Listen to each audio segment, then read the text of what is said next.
안녕하세요. 뉴스반장입니다. 이낙연 더불어민주당 대표의 느닷없는 전직 대통령에 대한 사면 주장, 이를 둘러싸고 각종 의혹들이 난무하고 있습니다. 왜 그는 이런 악수를 두어야만 했나? 분명 국민적 저항에 부딪히게 될 것이고 결국 자신의 지지율도 차기 대권의 희망도 모두 날아가게 될 게 뻔한데, 그래서 이낙연 대표를 향한 음모론과 각종 추측이 쏟아지며 그 이유를 찾기 위해 모두가 동분서주해 왔습니다. 결국 가장 구체적인 내용들이 밝혀지기 시작했는데요. 그 내용들이 실로 역대급 충격입니다. 물론 정황일 뿐 아직은 구체적인 내용이 확인되지 않았는데요. 그래서 상당히 조심스럽습니다. 그래도 이 내용은 같이 알아야 할 듯해 저의 뇌피셜이라는 이름으로 말씀드리고자 합니다. 이 내용은 열린공감TV와 강진구 기자, 그리고 진보논개 김두일 대표, 고발뉴스 이상호 기자 등 진보진영에 열일하고 계신 많은 분들의 게시글과 취재 내용을 참고하였음을 밝힙니다. 아니, 전적으로 모든 내용이 다 이분들의 노력의 결과물임을 거듭 말씀드립니다. 지금의 이낙연 대표의 행보를 이해하기 위해서는 2015년 8월로 거슬러 올라가야 합니다. 2015년 8월 31일 조남욱 삼부토건 회장은 대표이사직 자리에서 물러나는데요. 그가 대표이사로 취임한 지 무려 32년 만입니다. 물러나게 된 이유는 오랜 부실 경영으로 인해 삼부토건이 법정 관리에 들어갔기 때문인데요. 그 와중에 회사의 노조로부터 경영진들은 배임 혐의로 고발을 당하기도 했습니다. 삼부토건 조남욱 회장의 몰락은 이명박 사저개발 프로젝트에 참여하면서부터인데요. 이명박은 퇴임 후 사저를 만들려던 동네에서 한탕을 해먹으려 했습니다. 그게 바로 내곡동 개발 프로젝트였죠. 조 회장은 이 프로젝트에 참여하기 위해 1조 원을 투자했지만 결과적으로 내곡동 개발은 중단됐고 이는 고스란히 회사의 손실로 이어졌습니다. 그 와중에도 조씨 일가는 아들 조시현 부사장과 동생 조남윤 부회장이 경영권 분쟁으로 끝없는 가족 간 전쟁을 벌이고 있었는데요. 이 경영권 분쟁에는 당시 서초동의 유명 정관들이 모두 붙어 그야말로 정관들의 전쟁이 벌어지는 양상이었습니다. 돈은 정관 변호사들이 벌고 아들과 삼촌은 동시에 퇴진했으며 회사는 부실에 빠져 법정 관리에 들어갔고 창업주의 아들인 조남욱도 32년 동안 지켜오던 대표이사에서 물러난 거죠. 여기까지는 누구나 알 법한 스토리 전개인데요. 사필 규정의 막장 끝판인 거죠. 법정 관리에 들어간 이후 삼부토건은 노조 중심의 경영으로 전환되는데요. 법정 관리에 들어간 회사에 노조가 십시일반으로 돈을 모아 지분도 사고 경영에 참여하기 시작합니다. 건설업의 특성상 충분히 가능한 방식이며 이를 통해 삼부토건은 정상화의 길을 여는데요.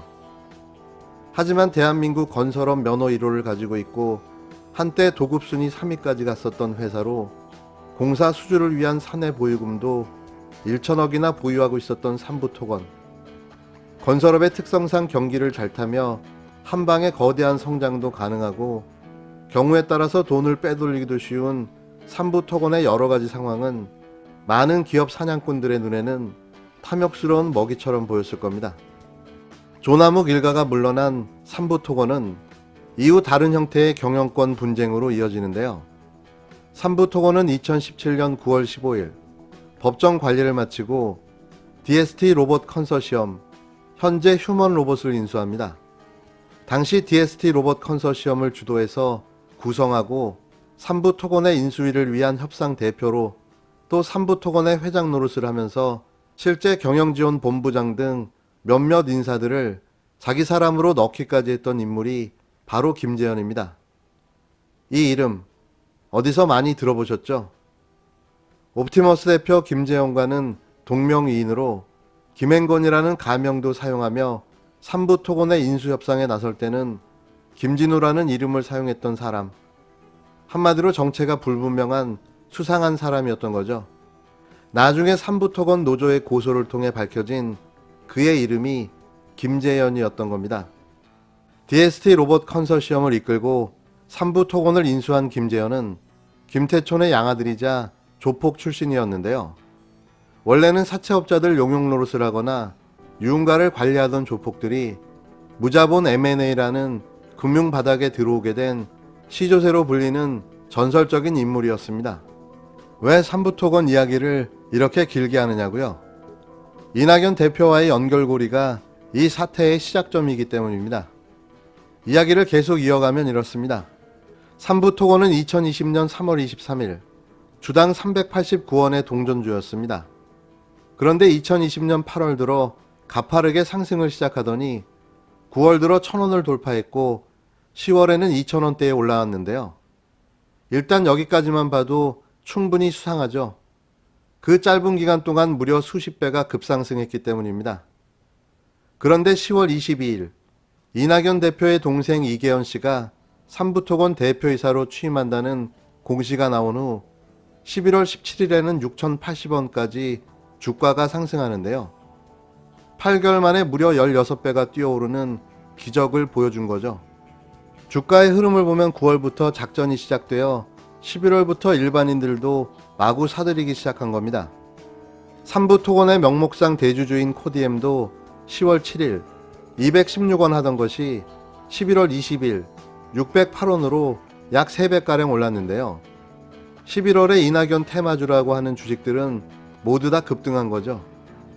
3부 토건은 2020년 6월 240억 원 규모의 포항 구동 동빈 약물장 보관공사 수주, 8월에는 1141억 원의 인천 검단 AA 34블럭 아파트 건설공사 309 수주, 10월에는 원정과 1198억 원 규모의 김포 한강 구례동 지식산업센터 신축공사 수주 계약을 체결했다고 공시했습니다. 2020년에 약 6천억 원 가량을 수주했다는 건데요. 하지만 이런 실적 공시로 인한 주가 상승이라기보다 이낙연 동생 이계현이 대표이사로 취임했다는 부분이 주식 상승의 요인이라는 게 지배적인 분석입니다. 법정 관리를 받던 회사가 법정 관리 후에는 극심한 경영권 분쟁을 했는데 갑자기 호실적에 주가가 막 오른다는 것은 의심을 하지 않을 수 없는 현상인 겁니다. 더 이상한 것은 이런 이상한 사실들을 언론들은 쥐죽은 듯 보도하지 않고 모른 척 했다는 점인데요.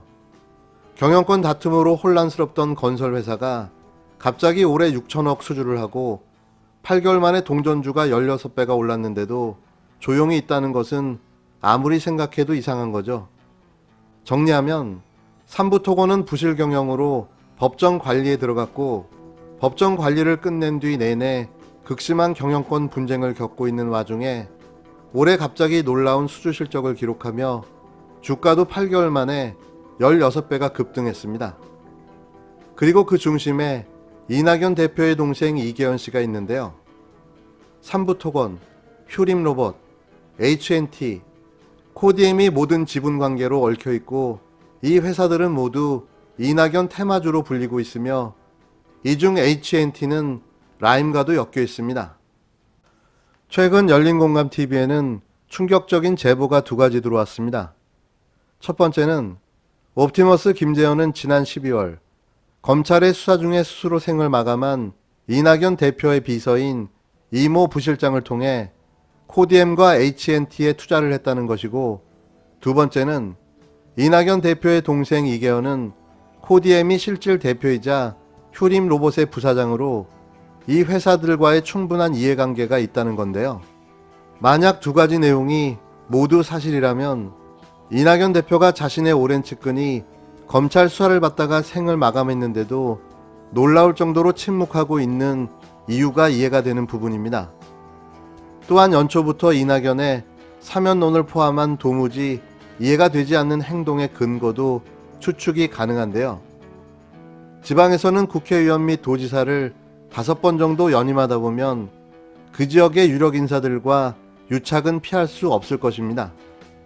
이미 설명을 드렸지만 조폭인지 사업가인지 구분도 안 되는 유력 인사들과 동맹이 그 지역의 정치적 입지를 탄탄하게 만들었을 것이란 예측은 가능한데요. 3부 토건의 인수도 그러한 동맹과 사업관계의 일환이었는데 하필 그 와중에 옵티머스의 돈이 흘러 들어갔다는 것은 전혀 이상하지 않은 거죠. 옵티머스는 현 관점에서는 사기지만 당시 관점에서는 유망한 금융사업이었을 겁니다. 이현재, 양호 같은 사람이 고문으로 있으면서 금융감독원 문제를 해결해주고 이규철 같은 정관이 고문 변호사로 있고 윤석열이 면죄부를 주는데 믿지 않을 방법이 없지 않았을까요? 현재 이낙연 대표의 상황은 검찰과 손을 잡은 것일 수도 있고 혹은 협박을 당하고 있는 것일 수도 있습니다. 어느 쪽이든 간에 지금 이낙연 대표의 말도 안 되는 행동을 이해하는 데 충분한데요. 그는 더불어민주당 대표로서의 자격이 없습니다. 자신의 사익을 위해 벌인 이번 행동이 그의 모든 것을 보여줬는데요. 저는 이낙연 대표의 사퇴를 촉구합니다. 이런 의혹에 휩싸인 그가 더 버틴들 무슨 의미가 있을까요? 사퇴하십시오. 이 내용은 진보농계 김두일 대표의 페이스북 게시글을 100% 인용해 재구성했음을 밝힙니다.